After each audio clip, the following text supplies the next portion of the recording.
எனக்கு முன்பாக இருக்கும் மட்டும் என் வாயை கடிவாளத்தால் அடக்கி வைப்பேன் என்றேன். நான் மௌனமாகி ஊமையாய் இருந்தேன். நலமானதையும் பேசாமல் அமர்ந்திருந்தேன். ஆனாலும் என் துக்கம் அதிகரித்தது. என் இருதயம் எனக்குள்ளே அனல் கொண்டது. நான் தியானிக்கையில் அக்கினி மூண்டது. அப்பொழுது என் நாவினால் விண்ணப்பம் செய்தேன். கர்த்தாவே, நான் எவ்வளவாய் நிலையற்றவன் என்று உணரும்படி என் முடிவை என் நாட்களின் அளவு இவ்வளவு என்பதையும் எனக்கு தெரியும். இதோ என் நாட்களின் 4 விரட்களை அளவாக்கினீர். என் ஆயுசு உமது பார்வைக்கு இல்லாதது போல் இருக்கிறது. எந்த மனுஷனும் மாயே என்பது நிச்சயம். வேஷமாகவே மனுஷன் தீர்கிறான், விருதாவாகவே சஞ்சலப்படுகிறான், ஆஸ்தியை சேர்க்கிறான். யார் அதை வாரிக்கொள்வான் என்று அறியார். இப்போதும் ஆண்டவரே, நான் எதற்கு எதிர்பார்த்திருக்கிறேன்? நீரே என் நம்பிக்கை. என் மீறுதல்கள் எல்லாவற்றிலும் இருந்து என்னை விடுதலையாகும். மூடனுடைய நிந்தனைக்கு என்னை ஒப்புக்கொடாதையும். நீரே இதை செய்தீர் என்று நான் என் வாயை திறவாமல் மௌனமாய் இருந்தேன். என்னிலிருந்து உம்முடைய வாதையை எடுத்துக்கொடும். உமது கரத்தின் அடிகளால் நான் சோர்ந்து போனேன். அக்கிரமத்தின் நிமித்தம் நீர் மனுஷனை கடிந்து கொண்டு தண்டிக்கிற போது அவன் வடிவை கொட்டரிப்பை போல் அழிய பண்ணுகிறேன். நிச்சயமாகவே எந்த மனுஷனும் மாயையே. கர்த்தாவே, என் ஜெபத்தை கேட்டு என் கூப்பிடலுக்கு செவி கொடும். என் கண்ணீர்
இது ஓவராலா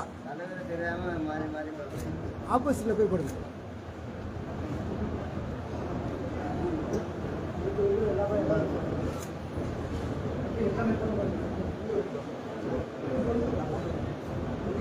இப்படி இப்படி வருவாங்க.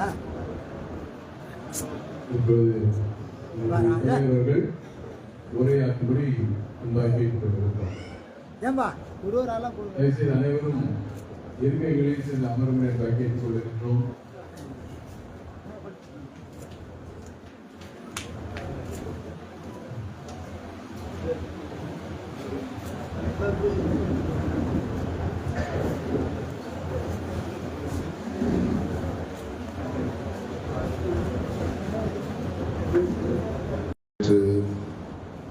அமர்ந்திருக்கிற தம்பி வன்னியரசு அவர்களை,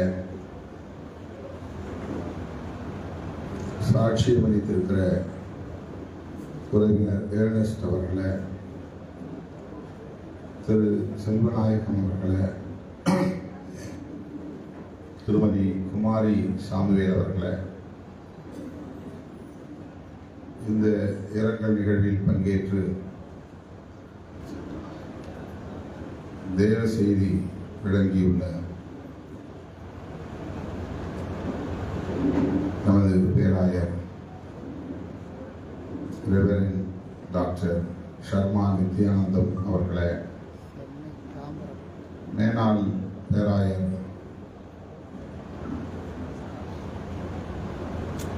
ஐயா ஜார்ஜ் ஸ்டீபன் அவர்களை, பேராயர் செயலாளர் அகஸ்டின் அவர்களே, துணைத் தலைவர் ஜெயசீலன் அவர்களே, பொருளாளர் உள்ளிட்ட பேராய நிர்வாகிகளே, ஆயர் பெருமக்களே, பத்மராஜ் ஐயா அவர்களை இழந்து வாழுகிற அவருடைய குடும்பத்தை சார்ந்த உற்றார் உறவினர்களே, கவிஞர் அண்ணன் காசிமுத்து மாணிக்கம் அவர்களே, உடன் வருகின்ற கட்சியின் முன்னோடிகள் பாவரசு அவர்களே, தகடூர் தமிழ்ச்செல்வன் அவர்களே, எல்லாளன் அவர்களே, ரஜினிகாந்த் அவர்களே, தம்பி கேது என்கிற தென்னவன் அவர்களே மற்றும் இயக்கத்தின் முன்னோடிகளே, நன்றி நவில இருக்கிற பத்மராஜ் ஐயா அவர்களின் வாரிசு தம்பி சாமுவேல் எபினேசர் அவர்களே, உங்கள் அனைவருக்கும் என்னுடைய பணிவார்ந்த வணக்கத்தை தெரிவித்துக் கொள்கிறேன். மறைந்த ஐயா பத்மராஜ் அவர்களுக்கு உங்களோடு இணைந்து நானும் எனது செம்மாந்த வீர வணக்கத்தை செலுத்துகிறேன். அவரை இழந்து வாடுகிற குடும்பத்தினருக்கு எனது ஆழ்ந்த இரங்கலை தெரிவித்துக் கொள்கிறேன். இன்றைக்கு கடலூர் மாவட்டம் நெய்வேலி அருகே உருமங்கலம் என்கிற கிராமத்தில் குடமுழுக்கு நிகழ்ச்சி ஒன்றிலே நான் பங்கேற்பதற்கு இசைவளித்திருந்தேன். அந்த நிகழ்ச்சிக்கு போனால் இந்த நிகழ்ச்சிக்கு வர இயலாது. தம்பி சாமுவேல் அவரிடத்திலே நான் சொன்னேன், கிறிஸ்தவ முறைப்படி நம்முடைய பேராய பெருமக்கள் எல்லாம் கலந்து கொள்கிற ஸ்தோத்திர ஜெப கூட்டம் திட்டமிட்டபடி உரிய நேரத்திலே நடந்தேறட்டும். மாலை 5 மணிக்கு நான் சென்னை வந்து சேர்ந்து விடுவேன். 5 மணிக்கு தனியே ஒரு படத்திறப்பு நிகழ்ச்சியை ஏற்பாடு செய்யுங்கள். அதிலே நானும் கட்சி தோழர்களும் பங்கேற்கலாம் என்று சொன்னேன். அவர் அதற்கு உடன்படவில்லை. பேராயர்கள் பங்கேற்கிற இந்த ஸ்தோத்திர ஜெப கூட்டத்திலும் நீங்கள் பங்கேற்க வேண்டும், அவசியம் வர வேண்டும். மாலை தனியே ஒரு நிகழ்ச்சியை ஏற்பாடு செய்ய இயலாது என்று மறுதளித்து விட்டார். எனக்கு நெய்வேலிக்கு போவதா தாம்பரத்துக்கு வருவதா என்ற குழப்பம் நேற்று பெரிய நெருடலாக இருந்தது. நள்ளிரவு வரையில் அந்த போராட்டம் இருந்தது.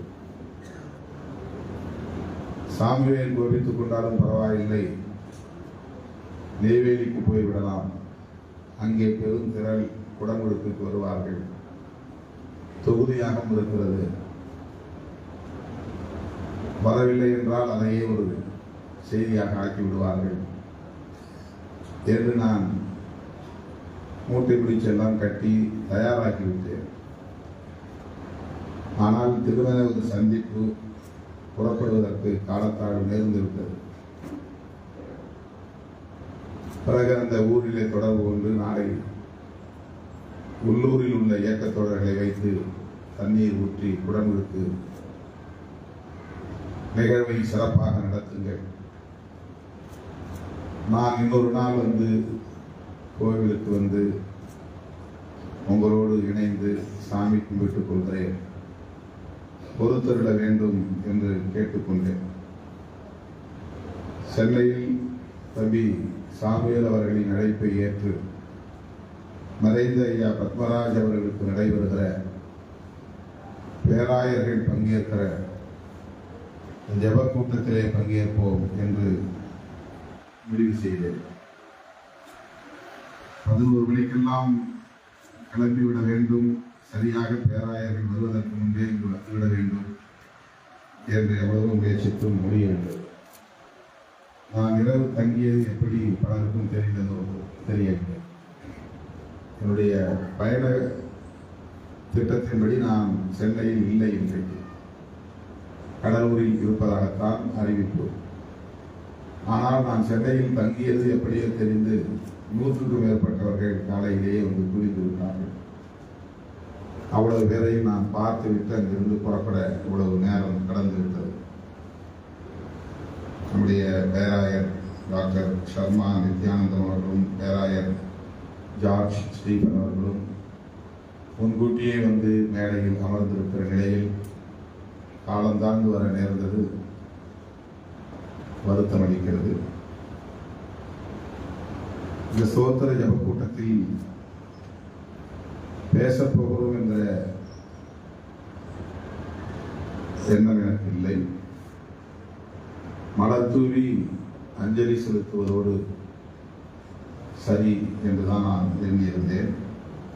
திருமண அழைத்து உரையாற்ற சொல்லியதற்கு என்னுடைய நன்றியை தெரிவித்துக் கொள்கிறேன்.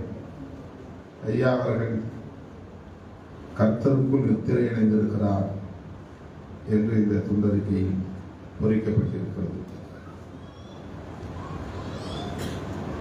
அவரை இழந்து வாழ்கிறவர்கள் ஆறுதல் பெறுவதற்கு இது போன்ற அறிவிப்புகள் கட்டாயம் தேவை. அவரை இழந்து இருக்கிற நிலையில் அவரை நாம் இழக்கவில்லை. கர்த்தருக்குள் அவர் நித்திரை இணைந்திருக்கிறார், ஆண்டவன் அடியில் சேர்ந்திருக்கிறார், இறைவன் அடி சேர்ந்திருக்கிறார் என்று சொல்லுகிற போது, குறிப்பிடுகிற போது, அறிவிக்கிற போது அவரை இழந்த குடும்பத்தில் இருக்கிறது பெரும் ஆறுதலாக அமையும். இது போன்ற நிகழ்வுகள் இறந்தவரை சாந்தி அடைய வைக்க நாம் முயற்சிக்கிறோம் என்பதை விட அவரை இழந்து வாழுகிறவர்களுக்கு ஒரு அமைதி கிடைக்க வேண்டும் என்பதற்கான ஏற்பாடுகள் தான். நாம் அமைதி பெற வேண்டும். இழந்து வாழுகிறவர்கள் அவருடைய துணைவியார், அவருடைய பிள்ளைகள், அவருடைய பேர பிள்ளைகள் என்னதான் வயது மூப்பால் காலமாகிவிட்டார் என்று கருதினாலும் அப்படி ஒன்றும் வயது மூப்பு இல்லை. 60-61 வயது தான். இப்போதைக்கு எல்லோரும் 80 வயதுக்கு மேல் ஆரோக்கியத்தோடு வாழ்வதை நாம் பார்க்கிறோம். இன்னும் 20-30 ஆண்டுகள் அவர் வாழ வேண்டியவர். ஆனால் அவருக்குள்ளே அவரே அறியாத நிலையில், நமக்கும் புலப்படாத வகையில் உள்ளூர புற்றுநோய் அவரை தாக்கி இருக்கிறது. அது ஒரு சோதனையின் போது, பரிசோதனையின் போதுதான் கண்டறியப்பட்டது. அதுவும் அது முற்றிய நிலையில் இருக்கும்போதுதான் கண்டறியப்பட்டது என்பதுதான் உறவினர்களுக்கு பெரிய அதிர்ச்சியை அளித்ததாகும். என்ன முயற்சி செய்தாலும் காப்பாற்ற முடியாது என்கிற ஒரு நிலையில் இந்த இழப்பை நாம் தாங்கித்தான் ஆக வேண்டும். மனிதனுக்கு தாங்கிக் கொள்கிற பொறுமையும் சகிப்புத்தன்மையும் கட்டாயம் தேவை. அது இல்லையே நம்மால் பயணிக்க முடியாது, வாழ்க்கையில் தொடர்ந்து பயணிக்க முடியாது. நம்மை அது வீழ்த்திவிடும். எது? அழுத்தம். என்ன அழுத்தம்? நேற்று இருந்தவர் இன்றைக்கு இல்லை என்பதனால் ஏற்படுகிற அழுத்தம். காலையில் இருந்தவர் இப்போது இல்லையே என்பதனால் ஏற்படுகிற அந்த வெறுமை. அந்த வெறுமை இருக்கிறதே, ஒரு பிளாங்க்னஸ். அதற்கு எந்த விடையும் நம்மால் தேட முடியாது, அதற்கு தீர்வு தேட முடியாது. அப்படிப்பட்ட ஒரு சூழலில் நம் உள்ளத்தை தாக்குகிற ஒரு உணர்வு இருக்கிறதே, அதுதான் பெரும் அழுத்தத்தை தருகிறது. எவ்வளவு தோல்விகளையும் மனிதனால் தாங்கிக் கொள்ள முடியும். ஆனால் நாம் பெரிதும் நேசிக்கிற, நாம் பெரிதும் மதிக்கிற, நாம் பெரிதும் நம்பி இருக்கிற, நாம் பெரிதும் சார்ந்து இருக்கிற ஒருவரை நாம் இழக்கிற போது ஏற்படுகிற அந்த உளவியல் தாக்குதல் இருக்கிறதே, அதுதான் மனிதனை நிலைகுலைய செய்கிறது. தாயை இழந்த பிள்ளைகள், கணவனை இழந்த மனைவி, மனைவியை இழந்த கணவன், அப்போது அவர்கள் உள்ளத்திலே என்ன யுத்தம் நடக்கிறது என்பதை நம்மால் உணர முடியாது, விவரிக்க முடியாது. 2 நாட்களுக்கு முன்பு வேளச்சேரியிலே நான் தங்கியிருக்கிற இல்லத்திற்கு எதிரே ஒரு அம்மா இறந்துவிட்டார். அவருக்கு மாலை வைத்து அஞ்சலி செலுத்த வாருங்கள் என்று தோழர்கள் அழைத்து போனார்கள். வயது 30 தான் அவர் இறந்து போனார். அவருக்கு மலர் மாலை வைத்துவிட்டு திரும்பும் நேரத்தில் ஒரு பெரியவர் குலுங்கி குலுங்கி எழுதார். அவர் ஒரு ஸ்டூலிலே அமர்ந்திருந்தார். அவர் யார் என்று கேட்டேன். இறந்து போனது இந்த அம்மையாரின் கணவர். அவருக்கு எப்படியும் 80 வயதுக்கு மேல் இருக்கு. அவருடைய உடல் முழுவதும் அதிர்கிறது. அப்படி அவர் குலுங்கி குலுங்கி அழுதார். அதன் பிறகுதான் நான் கிட்ட நெருங்கி போய் அவரை தோளை தொட்டு ஆற்றுப்படுத்த முயற்சித்தேன். அப்போது அவர் சொன்ன வார்த்தை, இவ்வளவு நாள் எனக்கு துணையாக இருந்தால் இப்போது என்னை அனாதையாக்கிவிட்டார், நான் அனாதையாக இருக்கிறேன் என்று சொல்லி அவர் கண்ணீரை புலவென கொட்டிக்கொண்டே அவர் தேம்பி தேம்பிய சிறு பிள்ளை போல அழுதார். அந்த நேரத்தில் அவர் உள்ளம் என்ன பாடுபட்டிருக்கும், என்னென்னவெல்லாம் நெஞ்சத்திலே நினைவலைகள் வந்து மோதி இருக்கும். இத்தனை ஆண்டுகள் வாழ்ந்த அந்த வாழ்க்கை, இந்த வாழ்க்கையில் தன்னுடைய மனைவி செய்த கடமைகள், பணிவிடைகள், அப்போது இருந்த ஆறுதல், அப்போது இருந்த துணை, அப்போது அதனால் ஏற்பட்ட ஒரு நம்பிக்கை, அதனால் எழுந்த மகிழ்ச்சி, இத்தனை உணர்ச்சிகளும் சில நொடிகளில் வந்து அவருடைய உள்ளத்தில் அலைமோதி. இனி யாரும் இல்லையே, அவரை சுற்றி 100 பேர் இருக்கிறோம், ஆனால் அவருக்கு என்ன உணர்வு, இனி யாரும் இல்லையே. அவருடைய உறவினர்கள் ஏராளம் இருக்கிறார்கள், ஆனால் அவருக்கு என்ன உணர்வு, அனாதையாகிவிட்டேனே. தோழர்களே, மனிதர்களின் இந்த உணர்ச்சிகளை நாம் மதிக்க வேண்டும். இந்த உணர்ச்சிகளால் எழுகிற உளவியல் தாக்குதலை நாம் புரிந்து கொள்ள வேண்டும். ஒருவர் கண்ணீர் விட்டு கதறி எழுகிற போது அவருடைய மனநிலைக்கு நம்முடைய மனநிலையை நாம் மாற்ற வேண்டும். அவர் என்ன எண்ணி அழுகிறார், அந்த நிலையை எண்ணுகிற போது நமக்கும் கண்ணீர் வரும், நமக்கும் அழுகை பேரிட்டு வரும். இப்படி ஒருவருக்கொருவர் உணர்ச்சிகளை புரிந்து கொள்வதும் உணர்ச்சிகளை மதிப்பதும் மானுடத்தின் சிறப்பு. இதனை போதிப்பதற்காக உருவானதுதான் உலகில் மதம். மதம் என்பது மானுட வெறுப்பை கற்பிப்பதற்காக தோன்றியதல்ல. இன்னொரு மதத்திற்கு எதிரான வெறுப்பை கற்பிப்பதற்கு, போதிப்பதற்கு தோன்றியவை அல்ல. உலகத்தில் தோன்றிய மதங்கள் பெரும்பான்மையாக, அதிலும் கிறிஸ்தவம், பிறருக்காக அழு, பிறருக்காக துன்பப்படு, பிறருக்காக பிரார்த்தனை செய், பிறர் மீது அன்பு செலுத்து, பிறரை நேசி, பிறருக்காக நீ உன்னை அர்ப்பணித்துக் கொள். கிறிஸ்தவத்தின் அடிப்படை இதுதான். இயேசு பெருமானின் இந்த போதனைகள் தான் 2000 ஆண்டுகளாக உலகத்தை கட்டி ஆளுகிறது. வேறொன்றும் புதிதாக அவர் சொல்லிவிடவில்லை, வேறொன்றும் புதிய சொற்களை அவர் கண்டுபிடித்து விடவில்லை. மனிதனே பிற மனிதனை போற்று, பிற மனிதனை நேசி, பிற மனிதனின் உணர்வுகளை மதித்து புரிந்து அரவணைத்து நட. இதுதான் கிறிஸ்தவத்தின் அடிப்படை. யாரும் தன்னை அனாதை என்று உணரக்கூடாது. எனக்கு யாரும் இல்லையே. இந்த பெரியவர் அதைத்தான் எண்ணி இருப்பார். இனி எனக்கு துணி துவைத்து கொடுக்க போவது யார்? எனக்கு தண்ணீர் எடுத்து கொடுக்க போவது யார்? பசிக்கிறதா சாப்பிடு என்று சொல்ல போவது யார்? மாத்திரை எடுத்து கொடுக்க போவது யார்? மனித வாழ்க்கையில் குடும்பம் என்கிற அமைப்பு இவ்வளவு வேலைகளையும் பராமரித்துக் கொள்கிறது, எடுத்துக் கொள்கிறது. குடும்பம் என்பது மானுடத்தை பாதுகாக்கிற ஒரு அமைப்பாகவும் பராமரிக்கிற ஒரு அமைப்பாகவும் எல்லாவற்றுக்கும் மேலாக அன்பு செலுத்துவதற்கான அடிப்படை அழகாகவும் அது இருக்கிறது. குடும்பத்துக்குள் செலுத்துகிற அந்த அன்பை விரிவுபடுத்தி என்று சொல்லுவதுதான் இயேசு பெருமானின் போதனை. உன் குடும்பத்தோடு குடும்ப வளையத்தோடு அதை சுருக்கிக் கொள்ளாதே. எல்லா மனிதரிடத்திலும் அன்பு செலுத்து, அன்பு காட்டு, கருணை காட்டு, இரக்கம் காட்டு. ஒவ்வொரு மனிதனின் மறைவிலும் இதைத்தான் நாம் உணர வேண்டும். பத்மராஜ் அவர்களை தன்னுடைய கணவனாக ஏற்று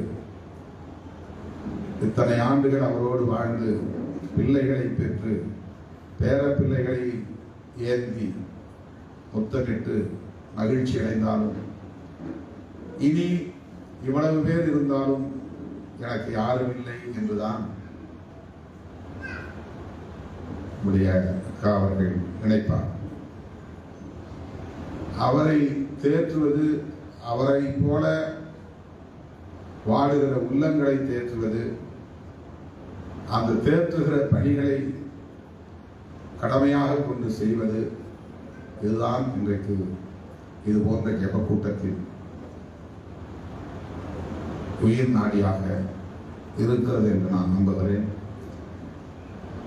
அவரை இழந்து வாடுகிற அவருடைய குடும்பத்தினர் அனைவருக்கும் என்னுடைய ஆழ்ந்த இரங்கலை தெரிவித்து இது போன்ற இழப்பை ஏற்றுக்கொள்வதும் கர்த்தருக்குள் நித்திரையடைந்திருக்கிறார் என்று நம்பி அதனை ஆற்றுப்படுத்திக் கொள்வதும் அதன் மூலம் அந்த துயரத்திலிருந்து விடுபட முனைவதும் தான் இன்றியமையாத ஒரு தேவை என்பதை சுட்டிக்காட்டி மறைந்த ஐயாவுக்கு எனது வீர வணக்கத்தை மீண்டும் ஒரு முறை செலுத்தி முடிக்கிறேன். வணக்கம்.